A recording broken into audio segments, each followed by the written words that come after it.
Is this on? Can everybody hear me? Hi, everybody. My name is Allison Hirsch, and I'm a vice president here at 32BJ. And I want to welcome everyone to New York City's Green New Deal Town Hall. This is one of, I think, over 200 town halls in the Green New Deal that is happening across the country over the next few weeks. Please give a round of applause to all the organizations that teamed up tonight to present this town hall and make sure that we all can be here today. Sunrise Movement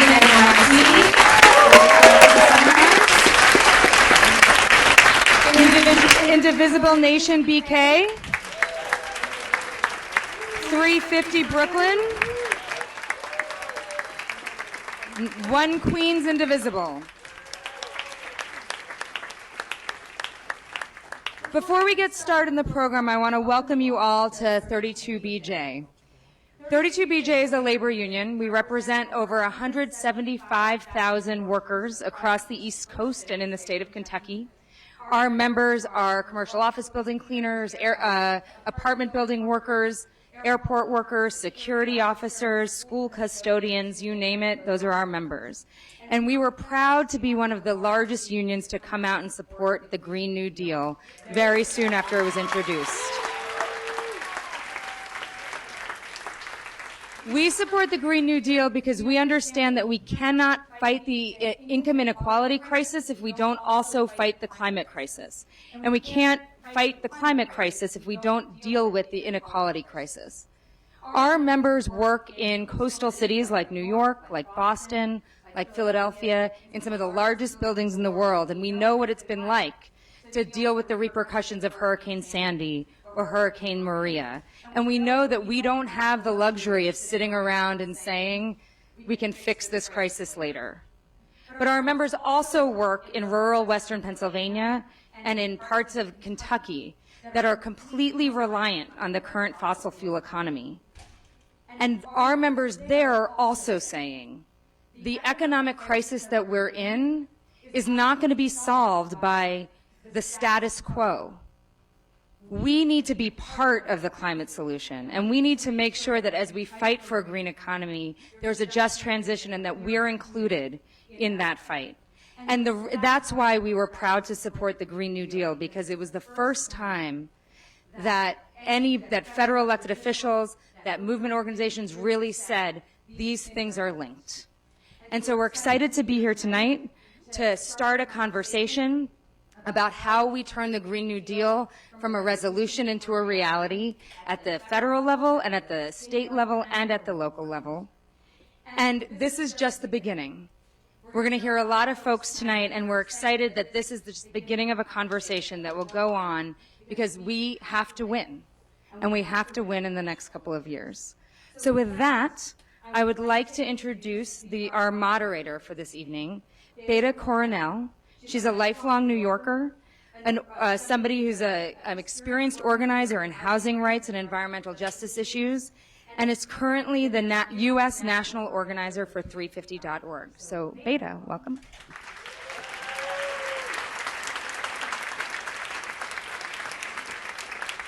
Hi, New York City. So happy to see all of you here tonight. Thank you, Allison, and thank you again, 32BJ. I'm really excited. We're going to get to be asking some really awesome questions to elected officials that are here tonight, to hear from movement leaders about how we make this vision come true. So before I announce our first speaker, I want to talk you all through how you can submit a question. You can submit a question by putting it on a Post-it and in a bowl in the back, I believe. You can look for anyone wearing a Sunrise shirt. They'll be able to help you if you can't find the bowl. You can also use the Twitter hashtag NYC for GND, Green New Deal. And yeah, we're really excited. That's how you'll get to participate. So again, before I introduce our first really exciting speaker, I have a few questions for the crowd, because all of you can be anywhere tonight in the city that never sleeps, but you're here right now. And that is because you know that our city is already facing and seeing the impacts of climate change. How many of you here were here for Hurricane Sandy? Yeah, let me hear you. Let's make some noise. It's not an applause, but I want to hear some noise. Yeah, you guys were here. Yeah, we know, our city knows what it's like to be completely halted by sea level rise, by one of the strongest storms we have ever faced. How many of you here tonight are excited at the prospect of completely transforming our economy to address the impacts of climate change and economic and racial inequality? Let me hear you. Yeah, that's right.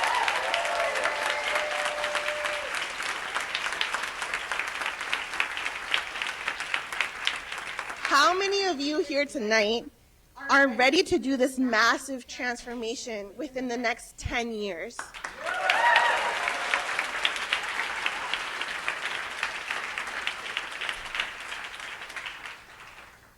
How many of you are excited that public resources would be used to help us in a just and 100% transition to renewable energy?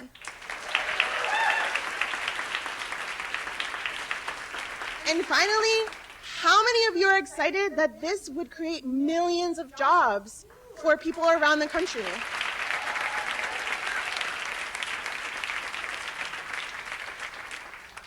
I knew you guys would come through because that's how New York City rolls. So I'm happy to now invite one of our first speakers, JIMENEZ Williams, who is the New York City Public Advocate, and who has stood beside us for a lot of this fight. So welcome, JIMENEZ.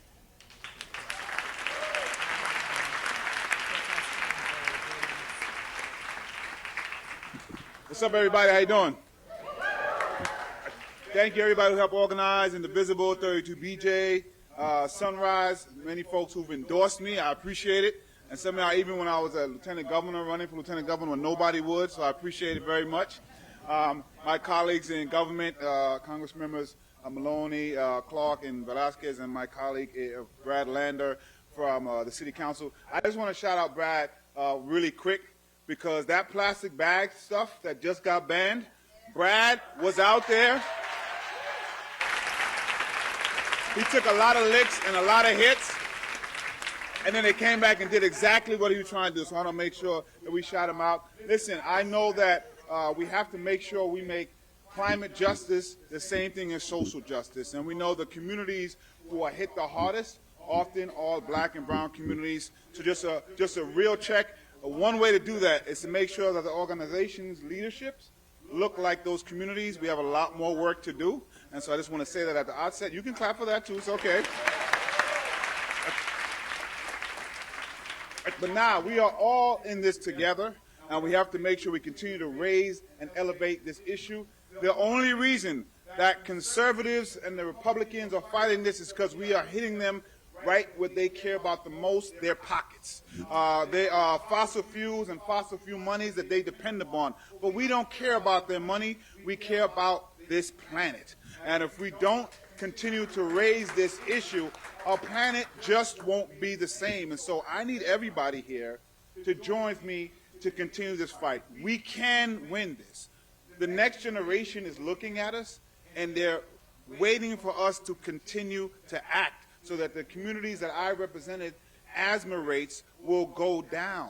So the communities I represent won't have to worry about why they're getting these kind of sicknesses, because the climate is changing in a way it shouldn't. So that we won't have Superstorm Sandy be the one that comes every single year. Are you with me on this?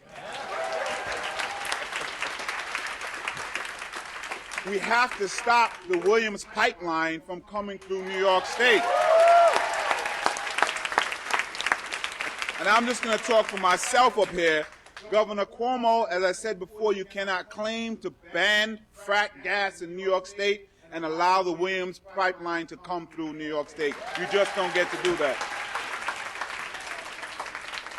But the new Green Deal, and I want to shout out the city as well, they just passed a version themselves in the City Council. The new Green Deal in just about 3 months is the talk of the presidential campaign. That is exciting, super exciting. And I'll tell you how I know that we can win this. You want to know how I know? Because just a few, as I mentioned, for just 3 months, it is now the talk of the presidential campaign. But just a year or two ago, there was a young woman who was a bartender that nobody had heard of.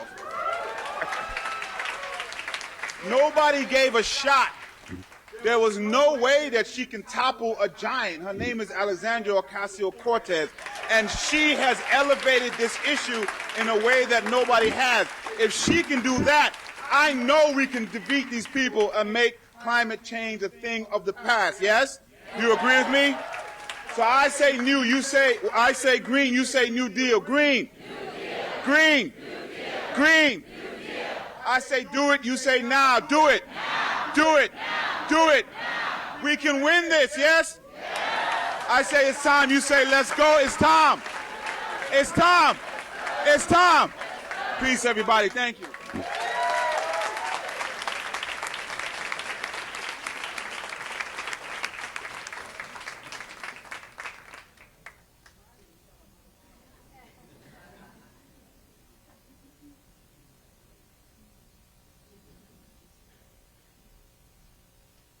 Thank you, Jimani. Before I begin, I just want to let everyone know, if you need it, we do have Spanish language translation equipment available for you at the booth, right behind Beta, right there. Y'all, Beta, si necesitas... Si hay alguien aquí que necesita interpretación en español, tenemos el equipaje aquí a este costado. Thank you. Do y'all recognize the shirt? Is that why you're clapping? My name is ARACELY JIMENEZ. I am a full-time organizer for the Sunrise Movement. Thank you. I grew up right here in the city, in Brooklyn, New York. I've lived in Sunset Park, right in Congresswoman Velasquez's district, actually, for the majority of my life. And I gotta be real. We are in a very delicate moment right now. We are living through a time of deep economic, social, and moral crisis. Our climate is changing, and our economy is rigged to benefit the wealthy few, and black and brown communities like mine are at the forefront, at the very intersection of these totally preventable crises. And I wake up every morning and I look around at the world as it is, and I think of my father. He came to this country from Colombia for opportunity, for freedom, for a life of dignity and respect, not just for him, but for his children as well. And now I have to recognize that while I was brought into this world because of hope and because of that promise of opportunity, my father and I now both wake up to a really harsh reality. And that reality is that this world is filled with a lot of lies and a lot of deceit and death and abuse and fear.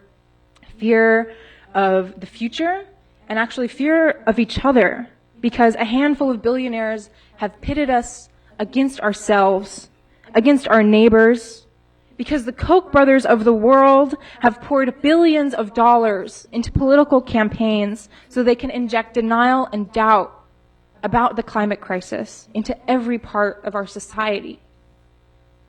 Fossil fuel CEOs and corrupt politicians have mounted a decades-long strategy to protect their profits and block progress on climate every single step of the way. And their strategy is really well thought out, and it's working. Their strategy is to deceive the people, to buy out politicians, and to consolidate power in government. And their goal was to redefine our nation's common sense around denial about the climate crisis. And it's been their strategy since we first learned about this crisis, nearly 2 decades before I was even born. And right now, we're in the thick of phase 3 of their crisis. Trump's government is ripe with fossil fuel money beneficiaries. Mike Pompeo, our Secretary of State, has a nickname. You guys know what it is? He's the congressman from Koch.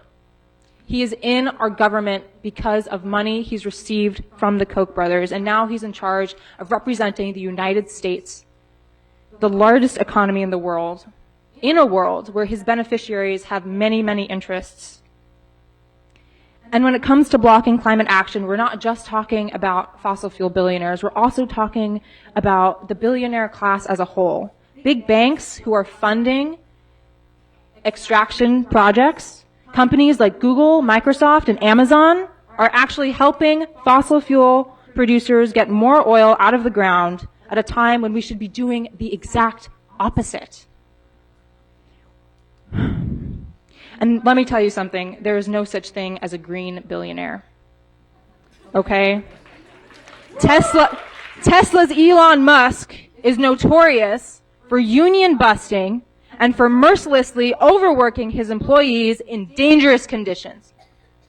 Workers everywhere, all across our economy, are working longer and harder without higher wages, while housing and education costs keep on climbing. And meanwhile, the billionaires and millionaires in this country hoard more wealth than ever at the very top. And this movement for a Green New Deal threatens everything their power stands on, which is why I'm fighting for it. And it also means that they've wasted no time in taking to news outlets and social media spreading lies about the Green New Deal. How many of y'all have heard that the Green New Deal is going to cost $93 trillion? Raise your hands. How many of you have heard that? Yeah, okay. So that number comes from a report that was funded by the Koch brothers. And that number is being spread throughout Fox News, and it's often even cited in supposedly liberal media sources. This is the opposition that we are up against. And they're not just afraid of, losing their money. They're really, really capitalizing on racism, xenophobia, and climate denial, and they're fusing all of these tactics of sowing division and hate and fear into a single political agenda. And it's part of a really long history. This is not the first time in our country where we've been up against an opposition that uses tactics like this.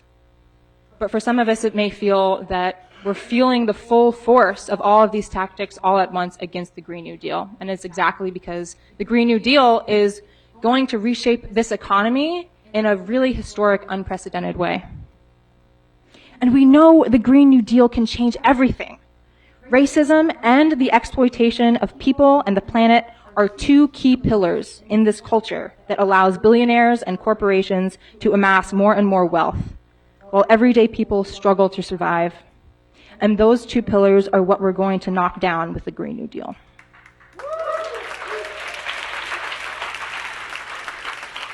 And we can do this because as a country, we have been in crisis before. When we faced the emergency of the Great Depression, the original New Deal responded with what FDR called bold, persistent experimentation. The government created dozens of innovative programs for relief, recovery, and reform. They distributed aid for the unemployed, they regulated finance, industry, and agriculture, and they created the Social Security system for old age, and unemployment insurance, and protected union rights for the first time. So as a society, when we decide that something is a crisis and we act as if it is a crisis, then what we can do is unimaginable.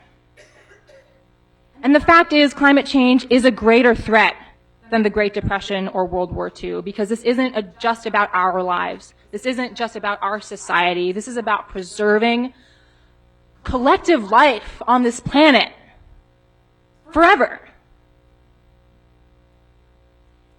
And we have a timeline. We have a deadline that we are working with, 12 years. But this is also an opportunity, because climate change is not the only crisis we're dealing with, and we can't isolate it from other problems in our society. Systemic racism is an urgent crisis. Our economy and our democracy are under attack. And these crises are all connected. We've covered the fact quite a few times that the same economic and political system that is being run by elites is to blame, and the Green New Deal is going to take on all these crises together. And yes, this is ambitious, and some of you may be wondering, can we actually really do it in 10 years? And I'm here to tell you that yes, absolutely we can, because we have a plan. How about that? Yeah. In 2019, we're doing it right now. Look around you. Hundreds of people are gathered here today to have this conversation about why the Green New Deal is so necessary. This is not an isolated event. There are hundreds and hundreds of town halls just like this that are happening all across this country, in Kansas City, Missouri, in Des Moines, Iowa, in Deep Red, Idaho. And people are coming out. They are filling venues because everyday Americans from all walks of life, from all backgrounds, who live in all zip codes, we want this. We want a livable future. Who knew, right? And so that's what we're doing in 2019. We're building the grassroots support. We're building out the movement for a Green New Deal. And then in 2020, we will unite this country by the millions to defeat the fossil fuel billionaires who have been bankrolling this crisis and the politicians who have been stalling legislation and action. We will run a youth organizing program where young people will go all in and elect a president and Congress who will make the Green New Deal the law of the land in 2021.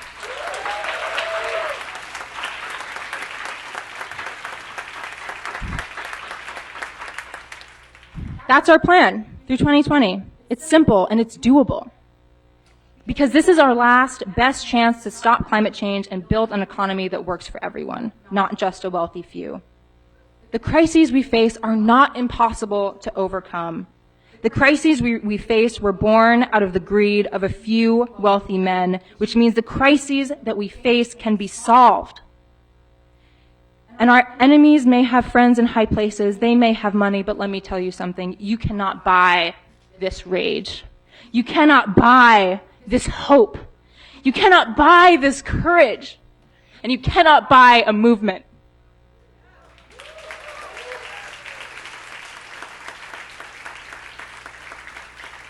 But we can build one, and we can start right now. And so I'm inviting every single one of you to join us in building this movement and keeping up the pressure of our federal politicians to enact a Green New Deal. So on Tuesday, April 30th, Sunrise Movement will be gathering at 10:30 a.m., outside of Chuck Schumer's office to demand that he co-sponsor the Green New Deal resolution put forth by his colleague, Senator Ed Markey, in the Senate. Because if we're going to win this Green New Deal, we need our leadership in the Democratic Party with us. So please join us. You can join us at the link here, bit.ly/SchumerGND. Thank you so much for having Sunrise speak. This is an honor to be here and present the case for the Green New Deal. Thank you.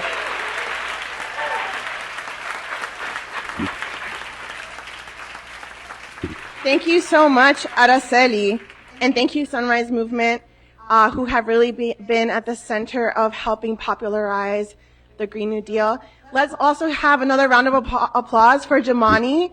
Woo! Nice. So I'm just going to keep asking y'all some questions tonight to keep us moving. How many of you are all interested in the subject of green jobs? Let's hear it. Yeah. Well, funny enough, we have someone here who can speak to that. And I am really excited to be inviting William Aristovelos from Green Super from 32BJ to come and speak more about green jobs.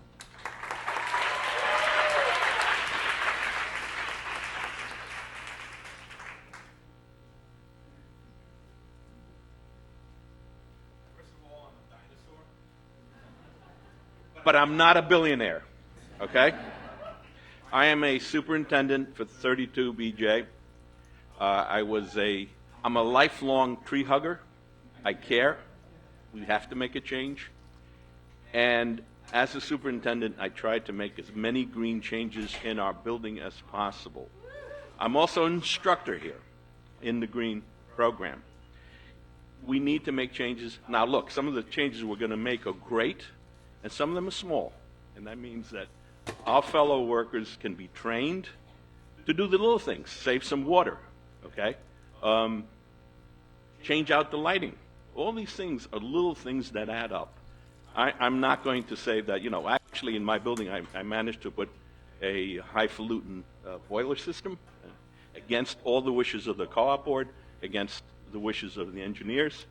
At the end of the day, I saved them a lot of money, and we're using a lot less fuel, and I got a big attaboy. But we really need to work on the little stuff too. I mean, this is exciting. I mean, I'm kind of shaking that I had to follow the people that I followed, because I think about the little stuff, and that's the ones where we, you know, outlaw plastic bags. That's good stuff. That's little and it's good. We have to do all the little stuff. That's all I'm saying. And we need to do. Look, I'm very nervous. Okay, even though I'm an instructor, I'm very nervous. And what else can I say? We can do it, and we need to work on the small stuff. And we're trying real hard. We have the 1,000 green supers that we developed at the school. I was involved in that. I'm also an instructor, as I said. It's great. I'm glad this is happening, in spite of our current president. The last thing I will say is never give up, never surrender. That's it.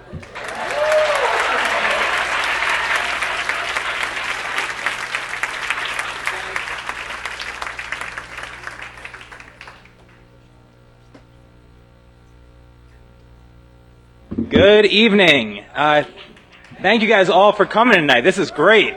Friday evening and the room is packed. This is awesome. Give yourselves a round of applause. This is great.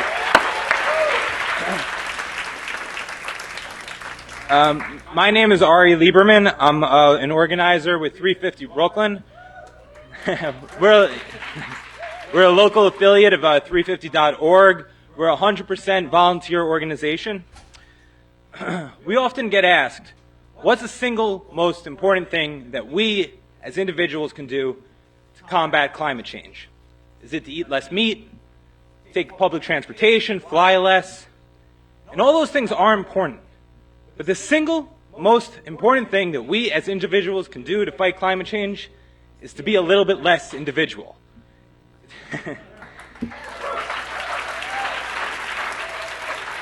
So I encourage all of you to join up with an organization like all the great organizations that put on tonight's event, like the great organizations that are tabling outside, and together we can build the kind of movements and the coalitions that are necessary to take on the challenges that we face. At 350 Brooklyn, we're working hard on a lot of different campaigns, including to pass the Climate and Community Protection Act so that New York State can get its own Green New Deal. And we're also working to block the fracked gas Williams pipeline in the New York Harbor.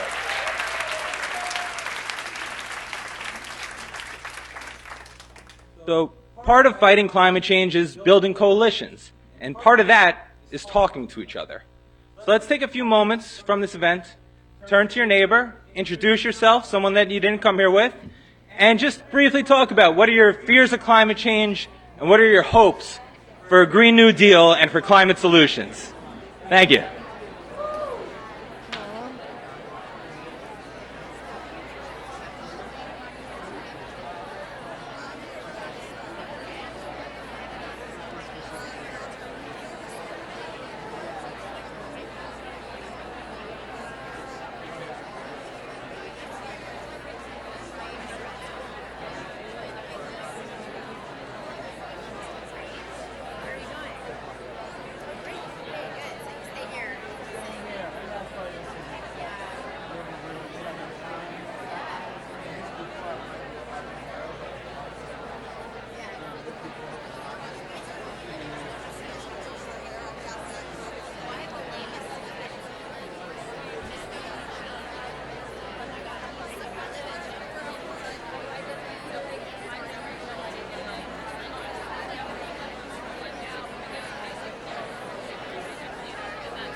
All right, everyone.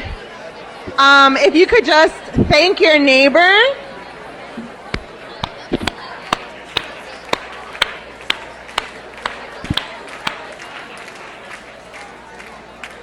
Awesome. Just thank your neighbor for engaging in those questions with you. Hopefully you've made a new friend and another person that you can keep in touch and continue to fight for the Green New Deal alongside of. We're ready for the main event of the evening, which is really our question and answer, and also hearing from our congressional representatives on how they think we can accomplish the Green New Deal. So just a quick reminder for how you can submit a question. Again, you can submit a question in a bowl in the back on a Post-it note, and we will happily bring them to the front, sort through them, and submit them. You can also take out your gizmos, your pocket computers, and tweet hashtag NYC4GND to submit a question. And we also have folks monitoring that feed. Please include your name if that's something that you'd want to include. And yeah, we're really excited to be pulling a bunch of questions that you all have. And with that, I'd like to invite our first Congresswoman, Congresswoman Nydia Velázquez, who represents a huge, yeah, let's hear it. Woo. Yeah, Nydia Velázquez represents a huge swath of Brooklyn and Lower Manhattan, and also has been my congressional person for most of my life, and I know has been a beacon of justice in New York. So really excited to hear from her, and actually was one of the first supporters of the Green New Deal resolution. So yeah, let's hear from Nydia Velázquez.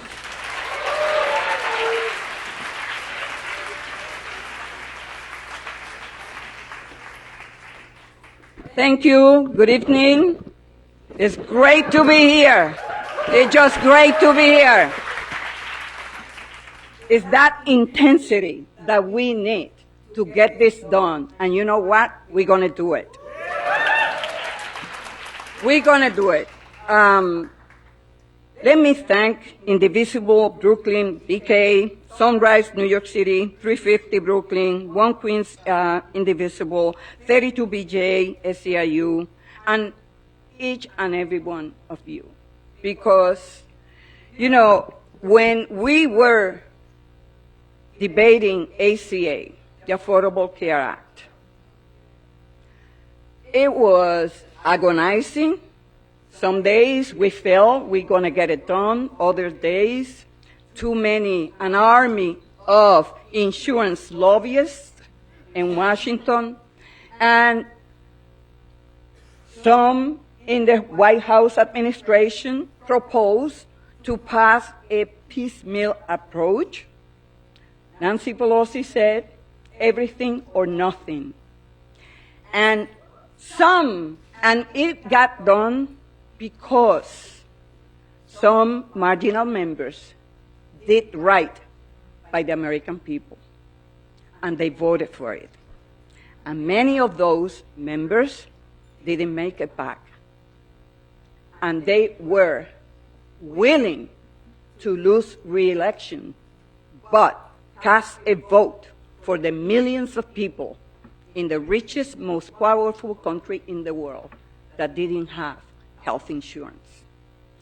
And then, when we lost, and I remember quite well, when Donald Trump got elected,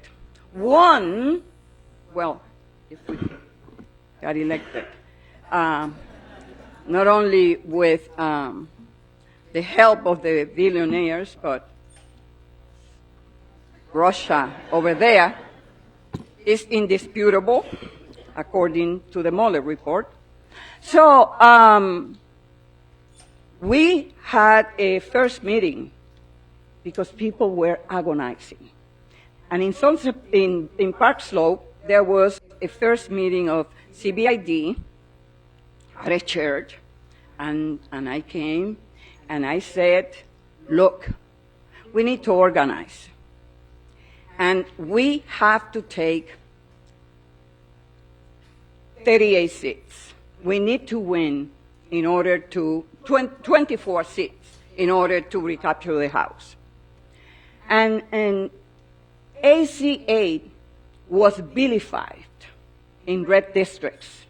In 1,500 red counties where people depend on Medicaid, ACA was vilified. And now, when our candidates were campaigning, you saw it.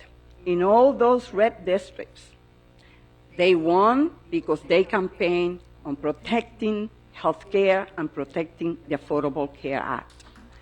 An issue that some might say will cost us the majority. And yet, that is what it takes. It takes organization. It takes for us to go and provide information and educate our communities so that everyone become the defenders of climate change, the Green New Deal. So, for me, this is personal. Climate change is personal for minority and low-income communities that have been the victims and have been in the front line of climate change in New York, in the United States, in the Caribbean. And when you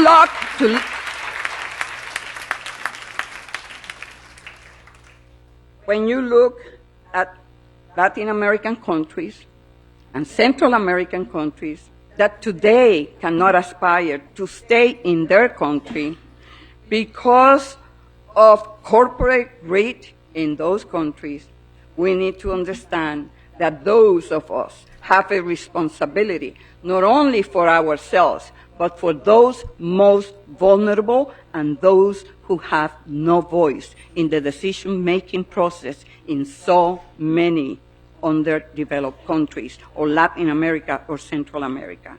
So I want to take this opportunity to thank a young, brave lady, Alexandria Ocasio-Cortez.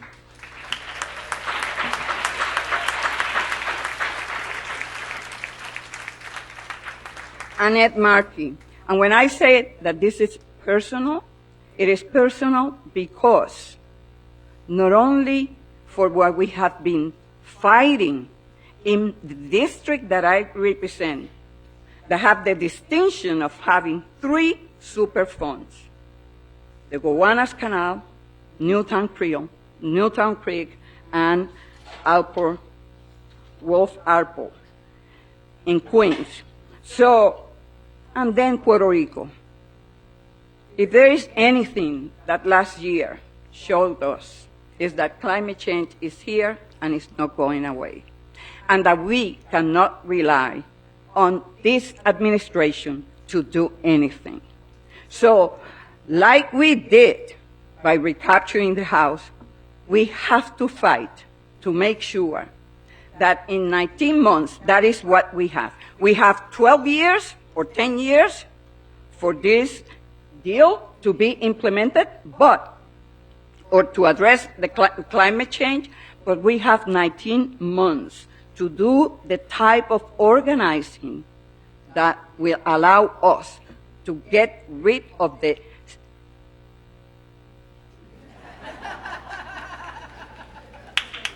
greatest obstacle that not only we have, but the whole entire world. So, as we know, we left the Paris Agreement, and this administration has been rolling back emission standard and clean air rules, and they are trying to deconstruct government as we know it. So, if they cannot fight or dismantle the regulations that we passed, what they're going to do is to deconstruct every agency by naming administrator agencies that represent everything that is contrary to the mission of EPA or the mission of Homeland Security, of the mission of every single agency. He goes out and he brings in someone that represents the interests of the industry that we are supposed to exercise oversight. So in New York, we know and we have seen firsthand the impact of climate change. We saw it during Hurricane Sandy. When Superstorm Sandy hit New York City in 2012, 43 people died and damages were nearly $20 billion. The flooding damaged or destroyed 300,000 homes, 20,000 businesses, and brought mold and environmental contamination. In my district, parts of the Lower East Side and Red Hook was underwater. And when I say that this is personal, imagine this. It was low-income people who suffered the most here in New York City. More than 10,000 public housing residents were without power, heat, and hot water for weeks. If we look at Puerto Rico, it shows that low-income people faced the greatest harm. It now appears that 3,000 Americans lost their lives in the Maria aftermath. And the people, most of the 3,000 people that died in Puerto Rico were seniors, poor, and working families, those in remote and rural areas. The science is clear. Hurricanes like this will be more intense and more frequent if we do not start acting boldly and quickly to reduce carbon emissions. That is why I was the first chair of a full committee to endorse the Green Deal.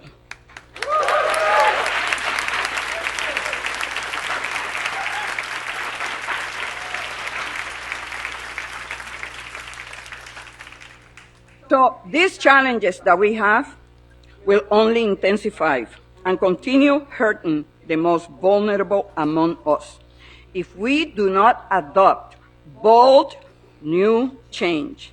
And that is what the Green New Deal is about. When we discuss tackling climate change, we need a multi-pronged solution that slows sea levels rise but accounts for the dangers of more volatile weather. This means touching everything from infrastructure to food production to energy consumption to energy production. All ideas we need to be on the table. The dangers of climate change demand nothing less, and it will require action on multiple fronts. So when you ask me what can we do here in New York, these are my recommendations. We must rebuild our coastal infrastructure stronger and more resilient.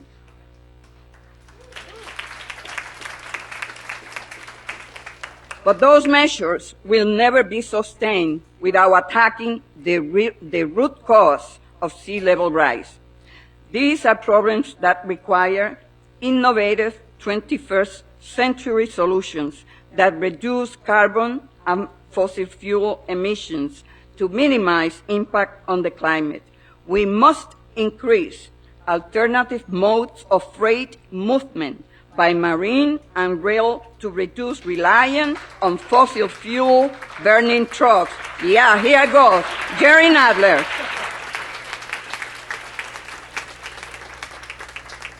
And you know what? We just cannot wait. We need New York City. We need to lead the way, like we are doing in Brooklyn. We have the infrastructure projects ready to go here in New York City, such as South Brooklyn Marine Terminal, which we are working to develop with a focus on renewables. Green ports need to be part of the Green New Deal, transitioning to a more sustainable economy. We need to transition to a fossil fuel-free economy. And when we do that, we will create thousands of well-paying jobs. In Brooklyn, we have a growing economy centered on installing solar panels on roofs, such as a large community solar project at Brooklyn Army Terminal, where UPROS is a community partner. Wind turbine manufacturers are preparing to come to South Brooklyn Marine Terminal. This project will mean good jobs here in our communities. So, my friend, I have spent much of my time in public office fighting for environmental justice. The first legislation that I introduced, there were two first pieces of legislation. One was environmental justice legislation, to make polluters to pay for the environmental mess that they have created in our communities, the same way that we are obligating all those polluters who polluted the Gowanus Canal and Newtown Creek. We have taken on big corporations and we are cleaning up the Gowanus and the Newtown Creek. In my community, we had the distinction of having the largest concentrations of waste transfer stations. It was groups like UPROS and CAT in North Brooklyn fighting to get rid of those trucks and to spread out a fairness when it came to waste transfer station. In Queens, in Brooklyn, and in Queens, we were getting 30% of residential waste and 60% of commercial waste. That is not fair, and we need to bring some equity into a waste plan that do not victimize low-income and minority communities. So,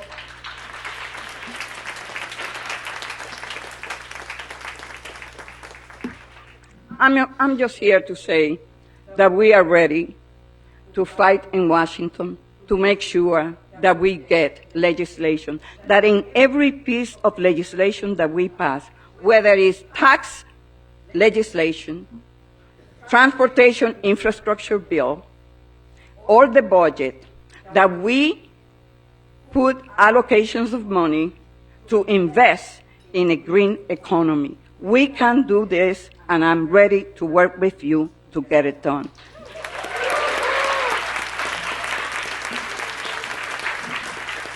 Thank you.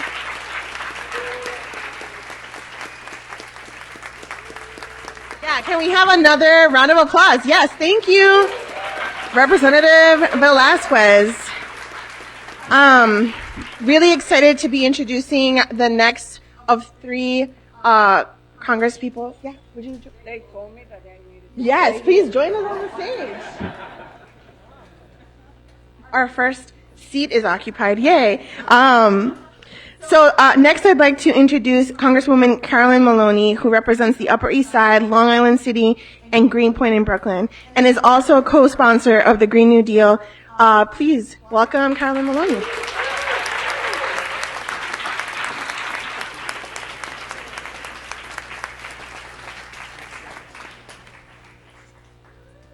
Hello, environmentalists.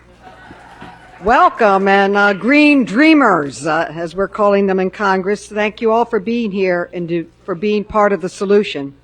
And I want to thank Indivisible, the Sunrise Movement, 350.org, 32BJ for hosting us, and all of the advocates and community organizations that have brought us here tonight to talk about this climate crisis. This is so terribly important. That's why I was one of the first members of Congress to sign on to the Green New Deal that Congresswoman Ocasio-Cortez and Senator Markey introduced. I also want to thank all of my colleagues in government that are part of this struggle, Brad and certainly Hermione and Nydia and Yvette and Jerry Nadler. And I just want to underscore that having a Democratic majority makes a difference, makes a huge difference. We're going to pass this because of a Democratic majority. And I want to mention that because Gerald Nadler is the chairman of Judiciary, not only are we having responsible oversight for the first time in 2 years after the administration in charge, but for the first time in 36 years, he is chairing a committee on the Equal Rights Amendment, and we are going to pass it and ratify it.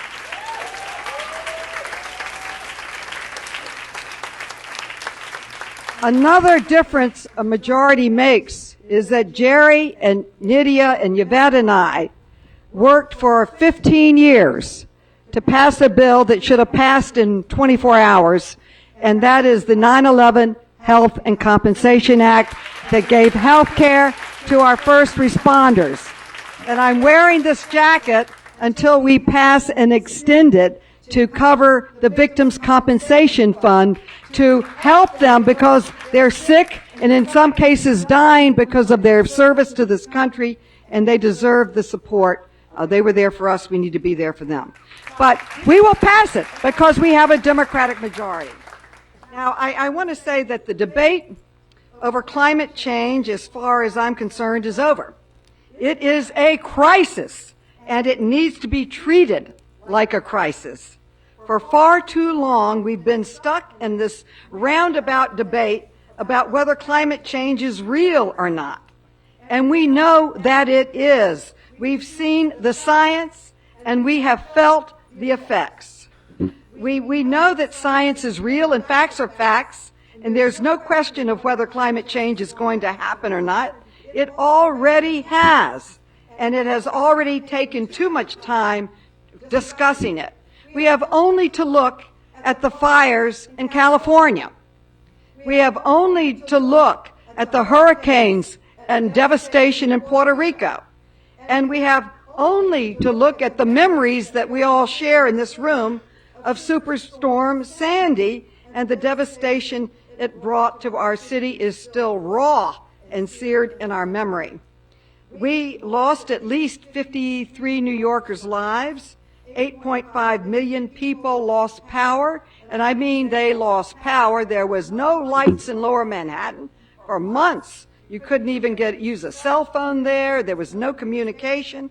650,000 homes in New York were destroyed, and it caused around $71 billion in damages. So our communities are still recovering and rebuilding 7 years later. Climate change makes events like Superstorm Sandy even worse. The storm surge, the most destructive aspect of Sandy, was impacted by the sea level. And when Sandy hit our shores, the sea level was already about a foot higher than it was 100 years earlier. In 1912, Superstorm Sandy wouldn't have flooded Lower Manhattan. We all know that's not what happened 7 years ago. And I have to remind people of Al Gore's first movie, An Inconvenient Truth. How many of you saw it? And remember how people laughed and said that'll never happen when he made the statement that the next storm is going to put Lower Manhattan underwater. Remember that? That's so crazy. Well, he came out with his second film, and it showed him walking in water up to his thighs in Lower Manhattan. So what he predicted became true. And nearly 400,000 people live within the 100-yard floodplain in New York City. And if the sea level rise reaches 2.5 feet, the floodplain for a 100-year storm will expand to encompass nearly a quarter of the city. Can you imagine? So they're predicting that a quarter of the city, experts say that this could happen as early as 2050 if we don't act. Increased flooding isn't the only climate change that endangers our city and ourselves. Higher temperatures will make worse our urban air. Now, we can chew our air now practically, but it's going to become more polluted, and which will lead to higher rates of asthma. How many of us have friends with asthma? Heat waves could cause heat stroke and other serious health problems. Increased levels of water would endanger New York City's clean drinking water supply as the sea level rises and increases saltwater intrusion in our freshwater systems. So we are facing a threat. We have 12 years to get this under control. That's what the time frame that the Intergovernmental Panel on Climate Change gave us, 12 years. So this is one of the greatest threats we have to face today. Now, many people, when they talk about the Green Deal, they say, well, you're supposed to do it in 10 years. Well, we got to do it in 10 years. This threat is 12 years ago. Now, I have to tell you, we have to tackle this head on, and we have to make it equitable and sustainable, and invest in clean energy. My favorite part about the program is the one that's criticized the most, and that is requiring jobs and full employment. And I think that's an important part of it. Now, and let's think about it. If we move to a Green Deal, 100% renewable would create 4 million new jobs. But instead of embracing the Green New Deal, the Trump administration has chosen to do the opposite. Now, this is very important. Almost 2 years ago, the Trump administration withdrew the United States from the Paris Climate Agreement. Now, of all the wonderful things that President Obama did, I think one of the most important, he's got 179 countries to sign on to the Paris Climate Agreement. Now, 179 countries cannot be wrong, and we alone pulled out of it. And I think that is harmful and a terrible thing. In addition, his EPA has spent the last 2 years unraveling laws that protect the air we breathe and the water that we drink. So this is very serious to everybody, but thankfully our own city and state have refused to listen to the president, and they have continued to pass legislation, and I see COSTA's here from the City Council. They just passed important legislation to help in all of these efforts and to really work to keep the targets of the Paris Climate Agreement. Now, what do we do about it? Very, very briefly, because it's telling me my time is up. Let me tell you, this delegation got $300 million from the federal government to help us work on renewable energy and a sustainable plan and a resiliency plan for our city. I think our next meeting should be hauling the city in and having them explain how they're spending that $300 million on a resiliency plan for us. And I got to tell you, we not only need to implement the Newtown Creek Superfund. One of the first letters I wrote was asking for it to be created as a Superfund. It took 15 years. Obama made it a Superfund. But we need the resources to continue with that cleanup and to move forward with that. I just want to say, if people say they're not for the Green New Deal, ask them why not. Give us one reason why you're not for it. And what is your solution? What is your plan to save our planet? So let's get to work. Let's get to work and make it happen.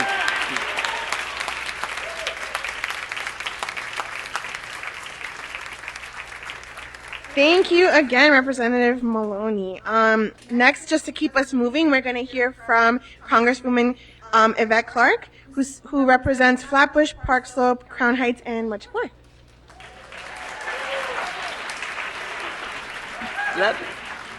Thank you very much, Madam Mistress of Ceremonies. To, of course, my colleagues in government, I wanted to acknowledge Councilman COSTA Constantinides. Did I get it? All right. And, of course, Jamani, our public advocate, and Brad Lander, who's one of our councilmen from Central Brooklyn.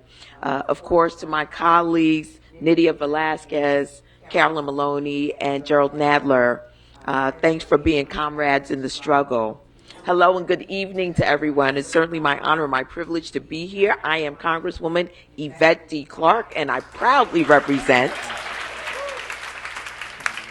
the 9th Congressional District of New York. Let me say what the communities are in the 9th Congressional District, because that was an abbreviated version. I represent Park Slope, Prospect Heights, Crown Heights, Prospect Lefferts Gardens, Brownsville, Flatbush, Midwood, Madison, Marine Park, Homecrest, Garrettson Beach, and Sheepshead Bay.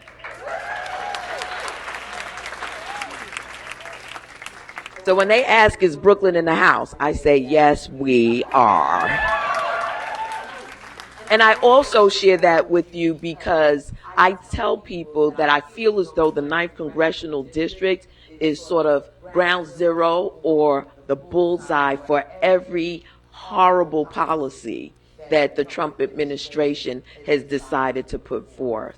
When you think about climate change, when I think about climate change, I think about all those families I had to rush out to try to help after Superstorm Sandy, whose homes were dislodged in Garrettson Beach, whose homes were flooded in Sheepshead Bay, all the trees that were felled as the winds came through the Flatbush area that actually killed one of my constituents. I think about that evening and I understand that the threat is real, it's here, and it's now.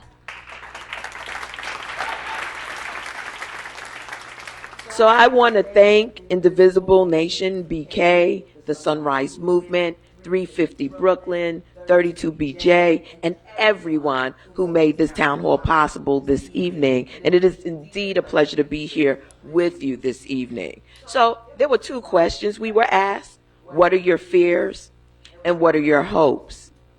And I want to say something. If we're sitting here in fear, we've already defeated ourselves. If we can convert that fear into righteous indignation, now we're cooking. Now we're moving with something. What is my hope? My hope is that you will take that fear and turn it into righteous indignation. Because we have everything we need to overcome climate change.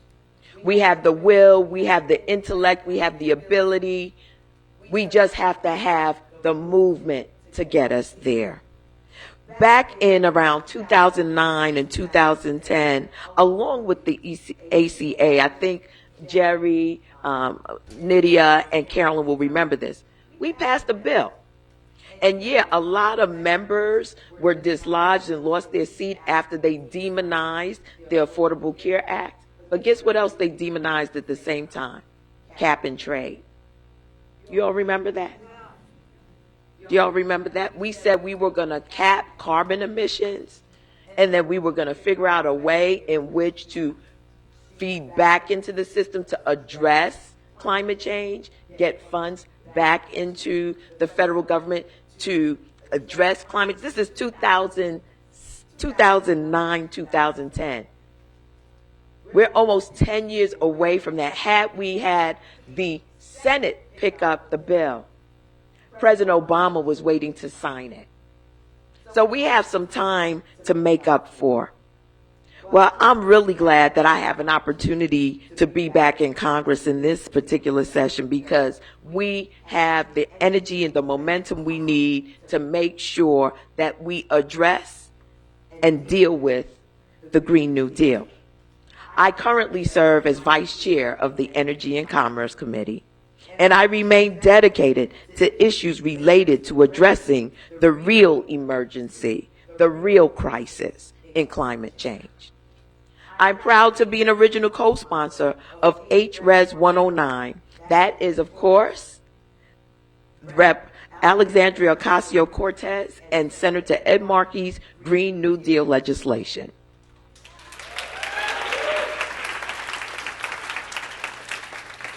And despite the science denier in the White House and the administration, climate change must be at the forefront of our conversations during this Congress. This legislation will ensure a better, brighter, greener tomorrow for not only this generation, but generations to come. The great city of New York has announced new carbon emission caps and on its largest buildings and coastal barriers to prevent flooding. But that's just the beginning of the things that we must do to be able to really push back. I'll never forget, again, the devastating impact of Superstorm Sandy. So this new Green New Deal legislation is a critical component, and I say a component, in the fight for climate change. Here's the big picture. We want to achieve net zero greenhouse gas emissions through a fair and just transition of all communities and workers. We want to create tens of millions, if not hundreds of millions, of good, high-wage jobs and ensure prosperity and economic security for all. And lastly, we want to establish justice and equity by preventing current and repairing historic inequality, inequity, and discriminatory practices on those communities on the front lines and that are most vulnerable.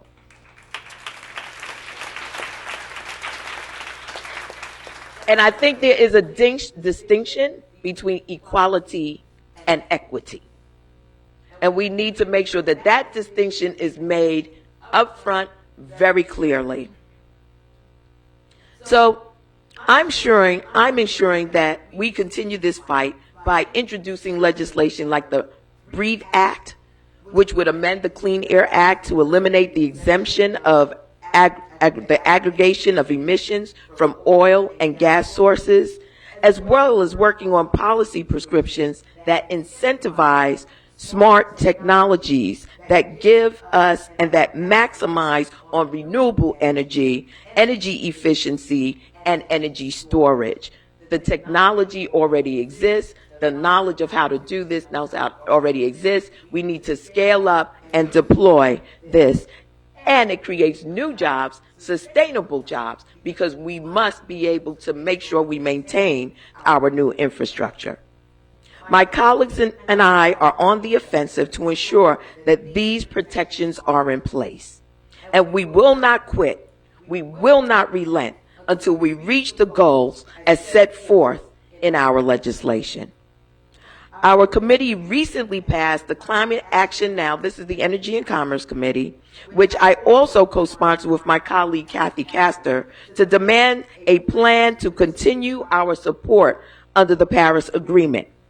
For nearly a decade, Republicans have ignored the very serious threat that climate change poses to our welfare, our well-being, and our environment. Well, we all know elections have consequences. And on November 6th, the American people made their voices heard and their preferences known. The American people want a conference that believes in facts. They want a Congress that will act on real crises like climate change. And that's exactly what we are going to do. So thank you so much for inviting me here, and I look forward to our further conversation. Amazing. 3 amazing congresswomen already on stage. And now I want to invite, last but certainly not least, as our congresswomen already here on stage have mentioned, really this congressman has been leading the charge to hold the Trump administration accountable through the Judiciary Committee. I'm happy to invite Jerry Nadler, Congressman Jerry Nadler, to the stage.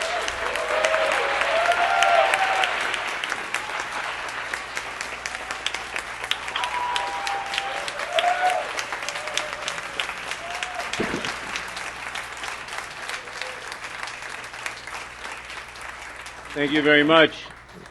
It's really a pleasure to see all of you gathered here today in support of climate action. Thank you to everyone, all the organizations that have worked to put this event together. Climate change is real. It's undeniable, and it is the most pressing problem facing humanity on this planet. It threatens all of us to a greater or lesser extent, regardless of nationality, race, religion, creed, political party, or economic status. It has already started to impact every district across our country, often in different ways, obviously. On the coasts, the potential for stronger storms and rising seas means sandy level flooding could occur now once every 23 years as opposed to once every 400 years a few years ago. Congress needs bold ideas if it's going to seriously address the changing climate in order to protect public health and the environment.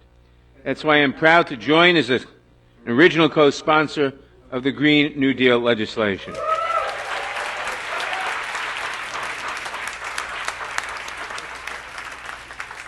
While the Green New Deal is a broad outline of goals, it is the front end of a conversation we need to be having in 2019. It addresses the urgency of the moment. According to the 2018, sounds like a long time ago, it was last year, National Climate Assessment, we have a very small window of time to take meaningful action to cut carbon emissions. We must keep the increase in global temperature below 1.5 degrees over the next few decades, or we will have irreversible and catastrophic change. Congress must work to invest in energy-efficient infrastructure and ensure our existing infrastructure can withstand extreme weather. The National Climate Assessment warned that in the absence of action to reduce greenhouse gas emissions, average global temperatures could rise by at least 3 degrees Celsius by 2100, prompting sea levels to rise by as much as 4 feet by that year. This doesn't sound like much, but most of the world's population lives within 4 feet of sea level. Most of the world's cities are built on coasts, not to mention island nations like Indonesia. It is clear that Congress must take action to dramatically reduce greenhouse gas emissions in the next decade. And by the way, you may have heard Bill McKibben, one of the early pioneers in warning of climate change on TV last week, saying that what have we learned in 30 years? We've learned that all our predictions were too conservative, that climate change is occurring more rapidly than the most pessimistic among us predicted. We must also aggressively tackle the impact climate change has on income inequality and racial injustice, and there are good ways to do that. I am proud of the work my colleagues are doing to address this crisis head-on. In January, the Energy and Commerce Committee held the first hearing on climate change since 2013, when Republicans held a hearing opposed to the Climate Action Plan. The science is indisputable. Climate change is caused by human activity, including the burning of fossil fuels, especially the burning of fossil fuels. My Democratic colleagues and I remain committed to combating climate change and standing up for those left to suffer in its wake. A number of years ago, Paul Krugman, some of you may be familiar with, a very good economist and columnist for the New York Times, wrote an op-ed piece in which he was talking about the need to take economic action. And he said, if the astronomers one day called a press conference and announced that long-range telescopes had detected an alien invasion fleet approaching Earth, and that the invasion fleet would be here in 5 or 10 years, humanity would unite. We would all get together. We'd engage in a massive rearmament program. We'd raise taxes to the hilt. We'd borrow money from every conceivable source. We'd build the armaments. We'd prepare for the invasion. And while we were doing it, unemployment would end. All the people would go to work. We'd probably raise wages. And he said, so why do we need the alien invasion fleet? Why not do it for our own reasons, to raise wages, to get people to work, to fix our infrastructure, etc. I'll say the same thing, except that I'll be a little more excited. We have 2 major crises facing endangering human life on this planet, literally endangering human life on this planet. First is climate change. It has the potential to end human civilization within 50 or 60 years. End human civilization. It is already one of the things we're seeing. You're seeing Europe inundated by refugees. You're seeing the politics of Europe torn apart. Why? Because large portions of the Middle East and Africa are becoming very difficult to live in.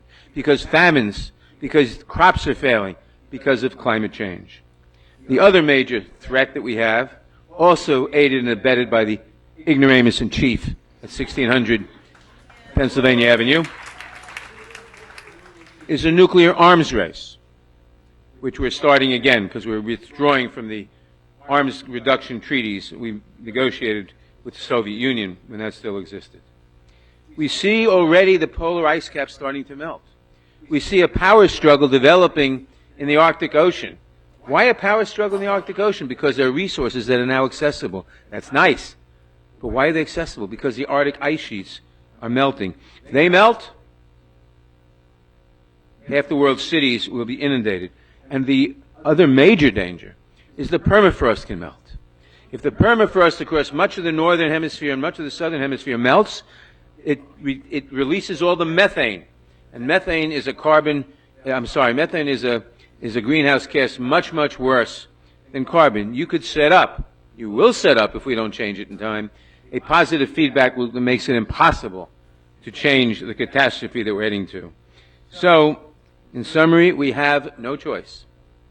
We have no choice. Unfortunately, we do have an ignoramus who knows better than all the scientists because his gut tells him so in the White House. We have a Republican Party and control the Senate that will not buck him no matter what. Human civilization is at stake in getting rid of the Republicans in the Senate, in getting rid of the ignoramus in the White House. There is nothing more important than to do that politically so that we can set the stage for doing what we know we can do to avert the greatest threat to human civilization in living memory. Thank you very much.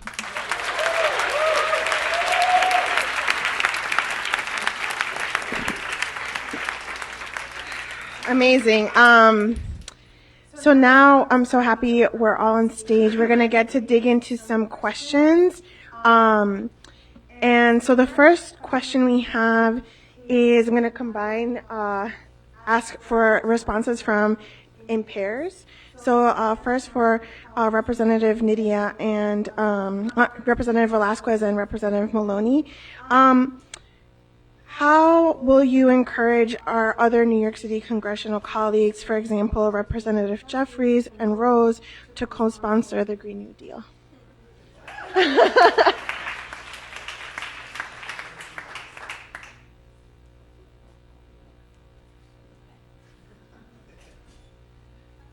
The easy questions up front.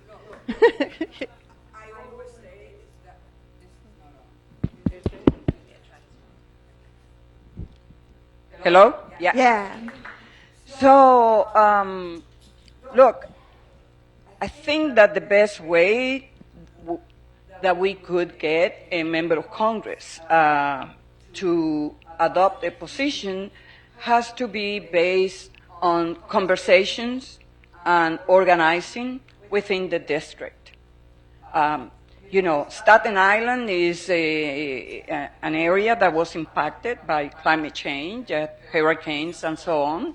So this is a conversation that needs to happen between his constituents and Max Rose. I will talk to him and I will say how important this is. But if we could get constituents from his district to come and sit down with him, that is the best way that we could persuade a member of Congress.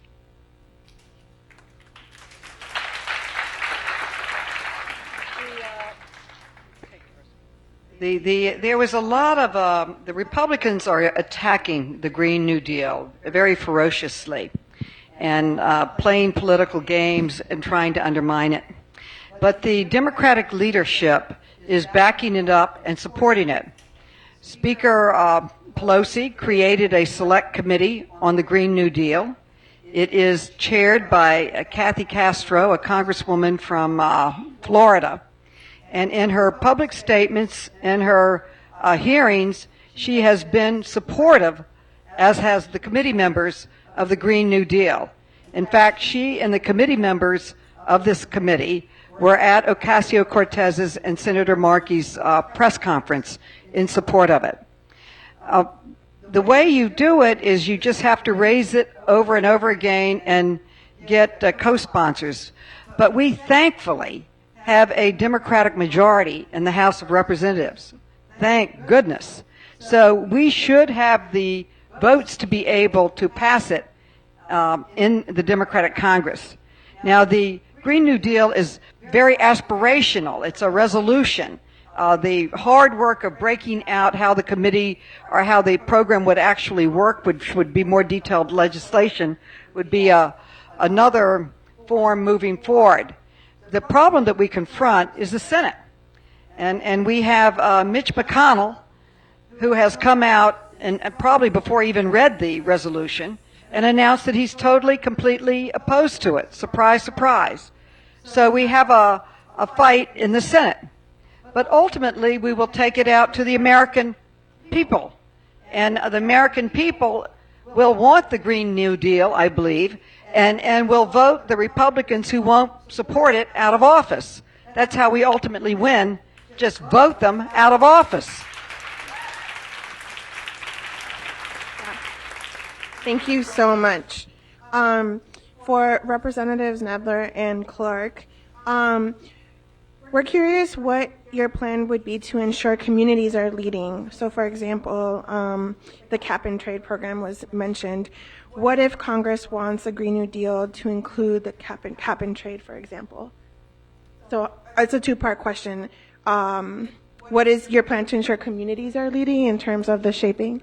Communities are leading in the shaping of the Green New Deal. And so, for example, what are your thoughts on, for example, including something like cap and trade as a part of the Green New Deal? I'll start because, I think one of the things that we have to be very conscious of is, as Carolyn said, the Green New Deal is a set of principles. We have to bring that to life. And I think there are a whole host of ways in which we can receive feedback from the community to help us bring it to life. I have a very big interest in the idea of smart cities and smart communities. That then has an intersection with infrastructure, so that as the whole conversation around renewing the United States infrastructure, we should be talking about, okay, how are renewables going to be built into the new microgridding and things that will deliver this energy to our communities. These are the types of things that we need to hear from our communities about. I certainly have been doing a lot of research in this space, but if there are ideas, what we have are a set of principles right now. And those principles need to be materialized into actual things that we can legislate. So I want to incentivize, for instance, the renewable energy companies to talk about, well, how do we store renewable energy? How do we reuse renewable energy? How do we create new microgrids? And how does that create economic opportunities for entrepreneurs and for workers? These are the types of things that we're beginning to think through, particularly being in the Energy and Commerce Committee, which is one of the prime committees of jurisdiction. We'd like to hear from you. Again, there are a lot of goals, but how we get there is utilizing every lever that we have within the United States Congress to make it so that there's going to be a big role for infrastructure. There's going to be a big role for ways and means. We should be taxing at higher rates any fossil fuel companies that don't convert to renewable energies, and giving tax breaks to those emerging companies that are doing it, right? These are simple things that we can be doing. So it's really just a matter of, I believe, using this opportunity to not only come forward with fully fledged out proposals, but being creative as well. And when I say entrepreneurship, I know that gives us an opportunity for everyone to bring their creativity to the table. And we talked about the idea of equity in communities. Well, how are we going to talk about how these new ideas will be given to various communities to bring to life? And those are the important parts of what we need to be doing. Jerry.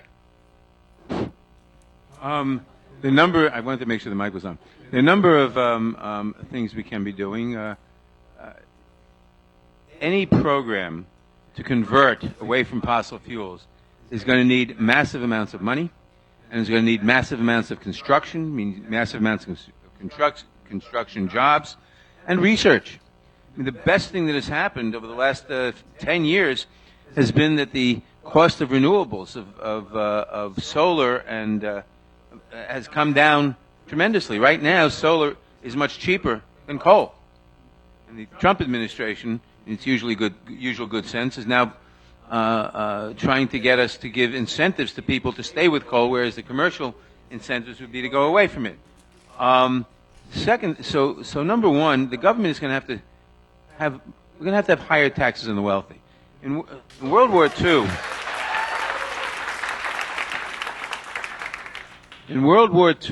the top marginal tax rate was 94%. I mean, it's radical today to say 70, but in World War II it was 94. FDR wanted it to be 100. He said, we're asking boys to go and die. Why should rich people pay less than 100% when we're asking boys to give up everything? Compromise was 94%.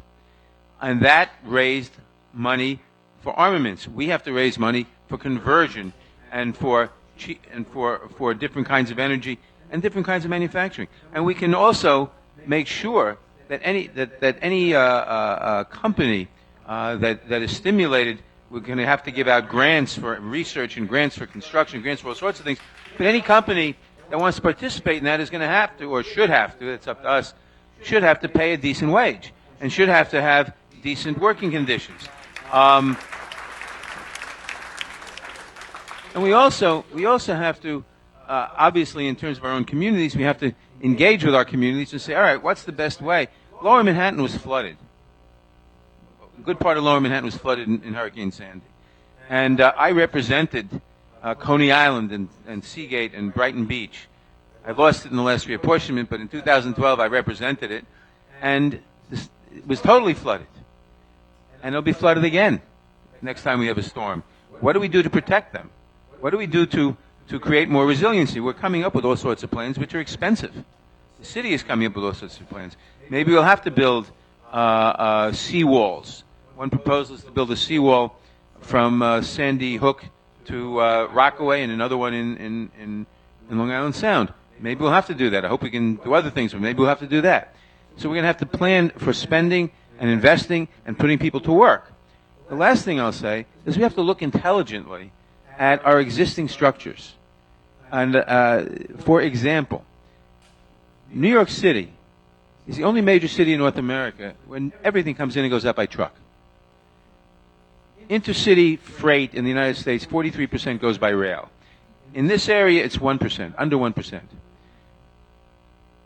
Rail freight is 3.5 times as energy efficient as truck freight, has much lower carbon emissions. In fact, doesn't have to have any carbon emissions at all. It can be done by electricity. You can generate electricity somewhere else with renewables or whatever. We are, New York City, Long Island, Westchester are disconnected from the continental United States because there's no way of crossing the Hudson River. There have been plans, only from 1921 actually, to build a rail freight tunnel under the Hudson, under New York Harbor, which would enable us to take tremendous amounts of carbon out of the air, so our economy can function and people can get the goods and services they need without spewing hydrocarbons into the atmosphere.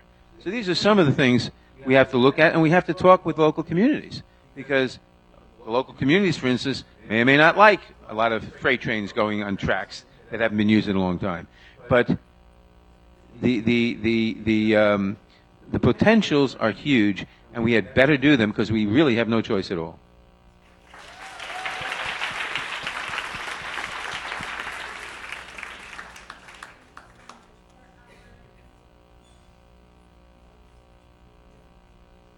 How about now?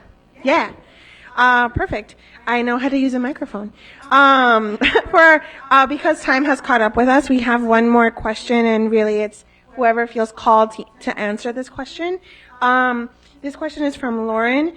What role does carbon tax play in the Green New Deal, and would you support a carbon tax? Well, I think most of us would support a carbon tax. I think most of us voted for a carbon tax back in 2009. A carbon tax is a good thing. It will help reduce carbon emissions. It makes the use of carbon more expensive. Anything that's more expensive will be used less than otherwise. It's a good thing, and the proceeds of that tax can go for all sorts of good things, like putting people to work on renewables, etc. Yes, but it's not the be-all and end-all. It's not the total solution. It's one part of what has to be a much larger mix.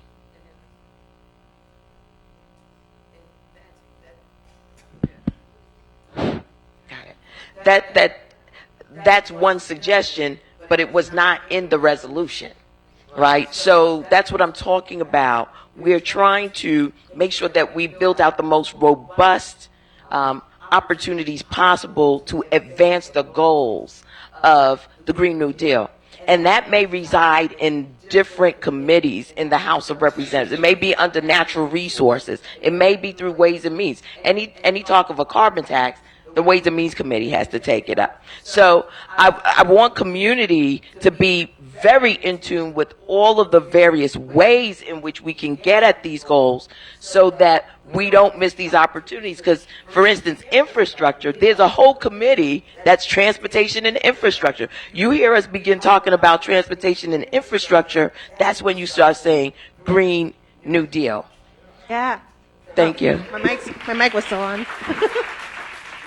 Yes, I would vote for a carbon tax. I voted for a carbon tax in 2009. It's one of many approaches to addressing climate change. I also would vote for any renewable energy or any way to support it and any way to help us move forward, and also for any resiliency plan to prepare us for the next storm. Yes, I will support it. Great. And I just would like to add, it's on. Yeah. I just would like to add that we should not wait until legislation related to the Green Deal is crafted. There are going to be legislation where we need to use that opportunity to invest in the green economy. Like the only opportunity that I see coming right now where we could have a bipartisan bill is an infrastructure bill. Embedded into that, we should have investment for infrastructure that align with the aspiration of the Green Deal. And finally, we just want to know, have a raise your hand if you have signed a no fossil fuel money pledge, which means you would not accept money from fossil fuel companies or lobbyists. I don't take corporate money, and I don't take fossil fuel money.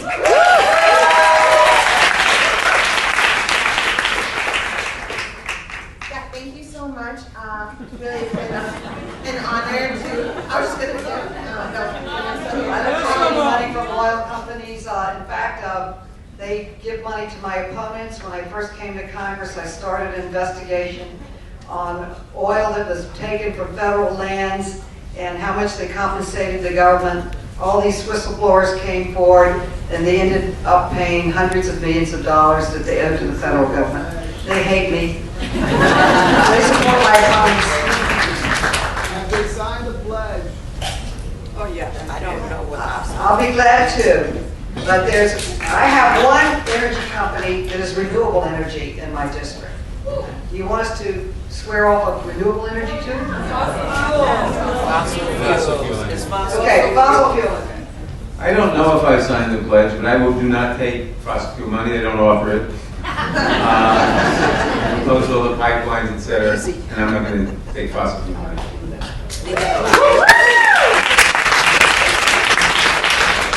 Well, just another huge round of applause. Thank you so much to all the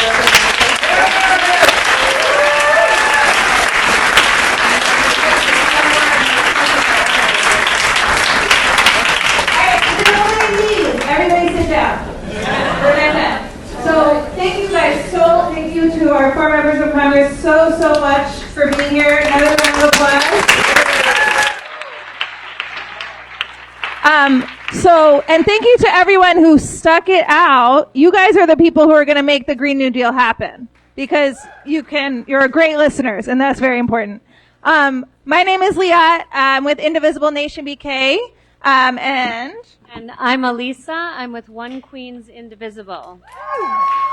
And so we wanted to talk, I'm too tall for once, but we wanted to talk about a really important aspect. We just heard all this information about what a Green New Deal could be, why it's important, how urgent climate change is.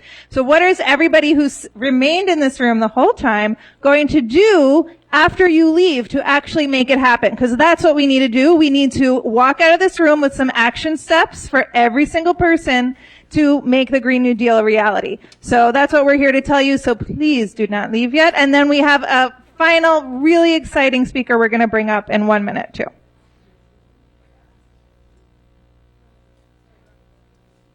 Okay.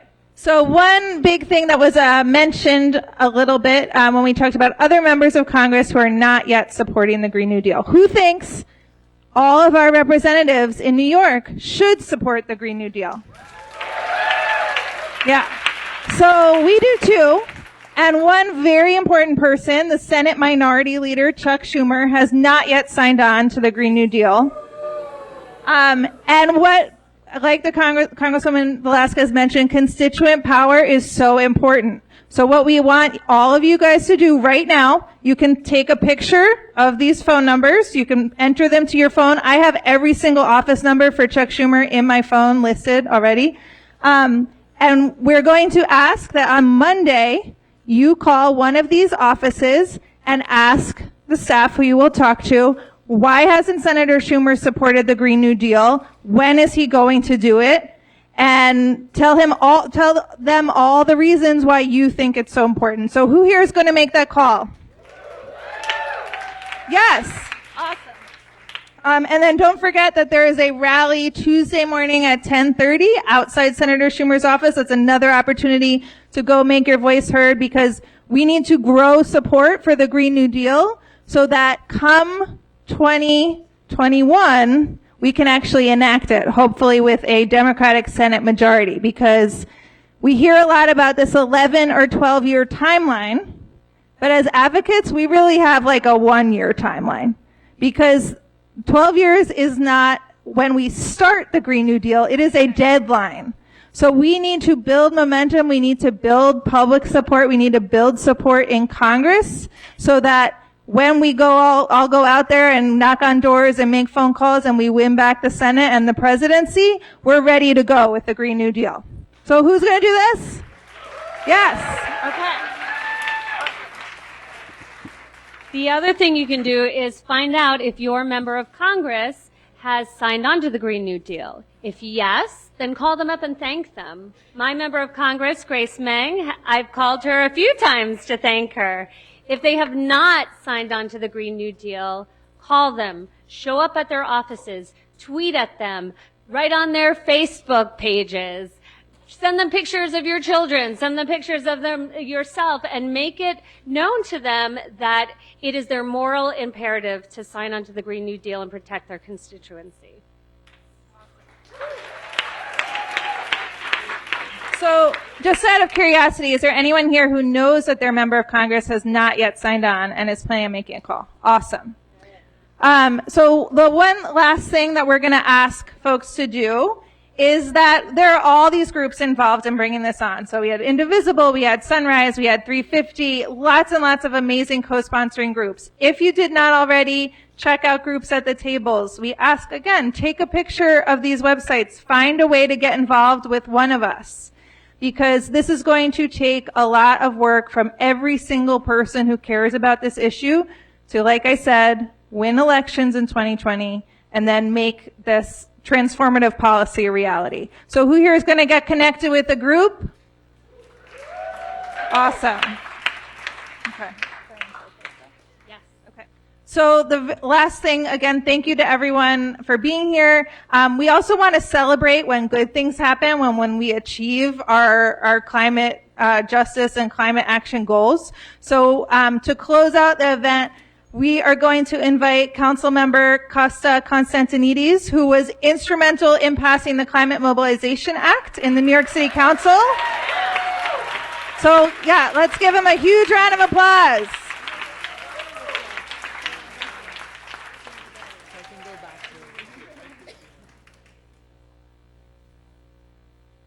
Good evening, everybody. All right. So I know I'm the last speaker between you and the door, so I'm going to try to make this quick, but there's a lot of really good things for us to talk about. So I'm going to start with what we already know, and it's been talked about a little bit tonight. We have this 11-year deadline. And beyond that, there are 80,000 children in the city of New York tonight that are going to go to sleep with asthma. And 4,000 of them are going to go to the hospital this year. There are more New Yorkers who are going to die from heat-related illness every single year.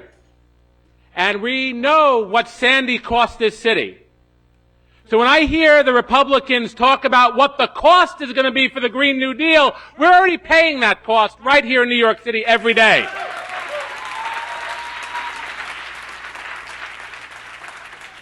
The cost is in our children and our communities. We saw what Sandy did to our neighborhoods, to Southeast Queens, to Coney Island, to Staten Island, to Lower Manhattan. We have to act now. We need to act yesterday, actually. We can't wait any longer.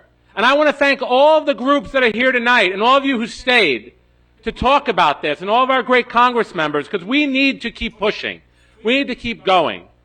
And last week, we passed the largest emissions reduction bill in the history of not just New York City, but any city.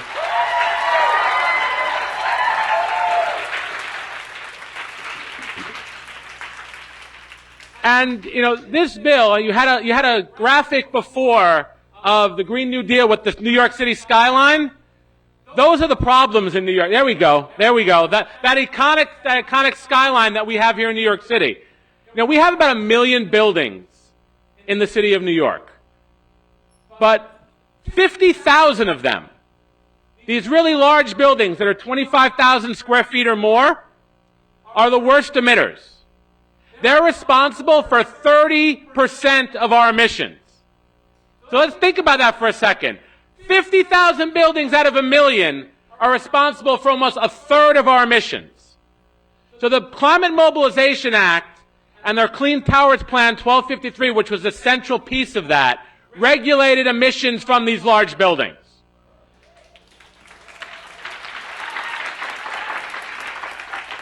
And we said that they have to reduce. They have to go on a diet.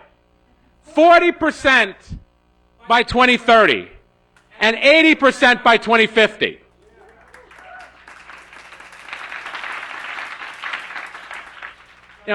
These bills in the aggregate are the equivalent of taking almost 1 million cars off the road. And we need to keep moving. The other bill that we passed is how we power these buildings. I know in my neck of the woods, in Queens, who's in here from Queens today? All right. So in Queens, as you look over the Queensboro Bridge, and I still call it that, you see, right? I still call it the Queensboro Bridge. But as you look over the skyline in the Queensboro Bridge, I was on inside City Hall this week, and I turned to Tara Lewis and said, you see those stacks? Big Alice, that's what's causing asthma in our neighborhoods.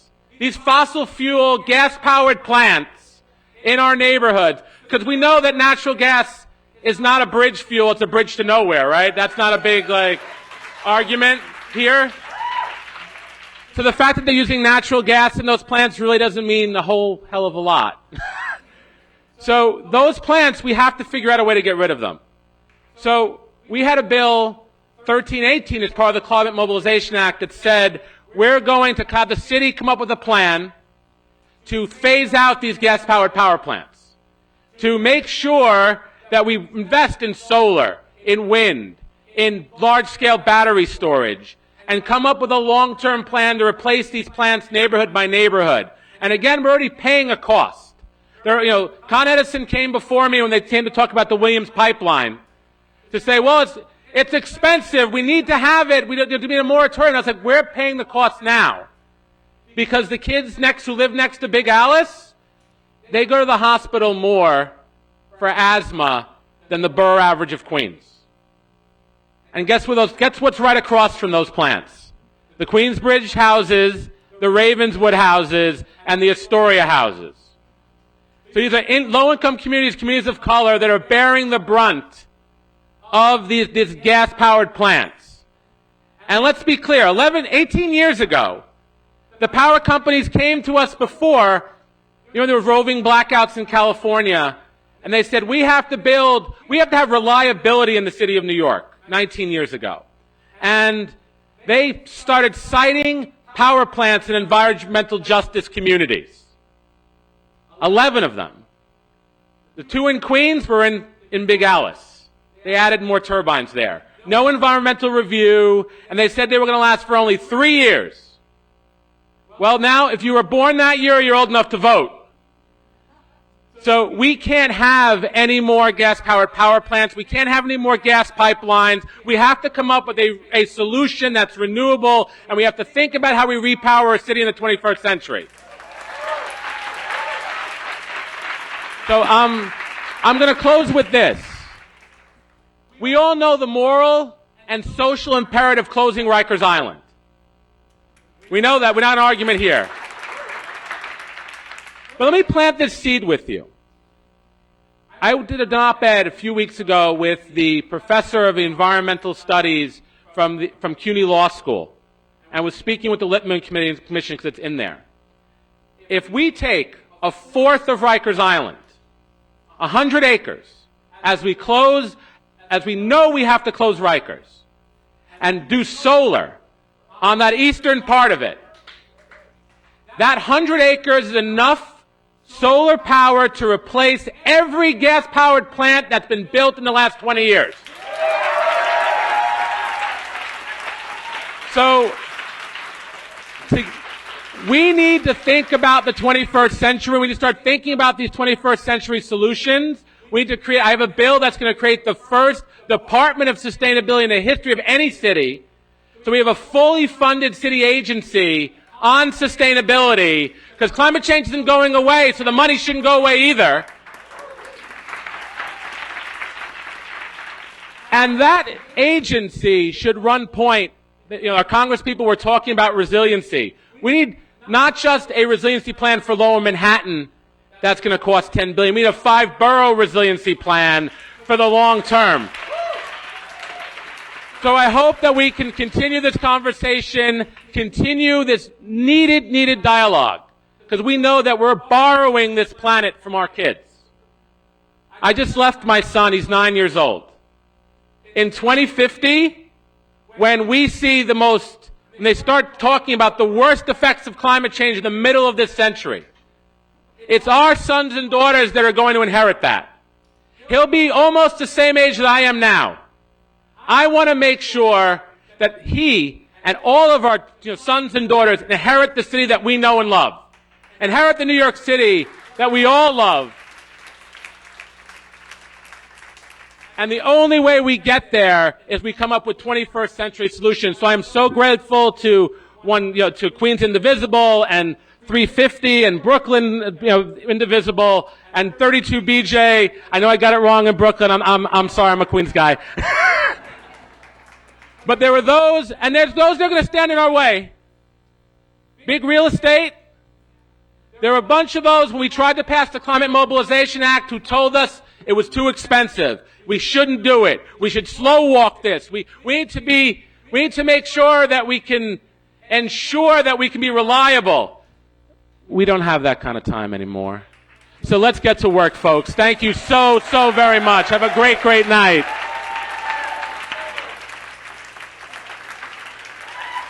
Thank you, Costa.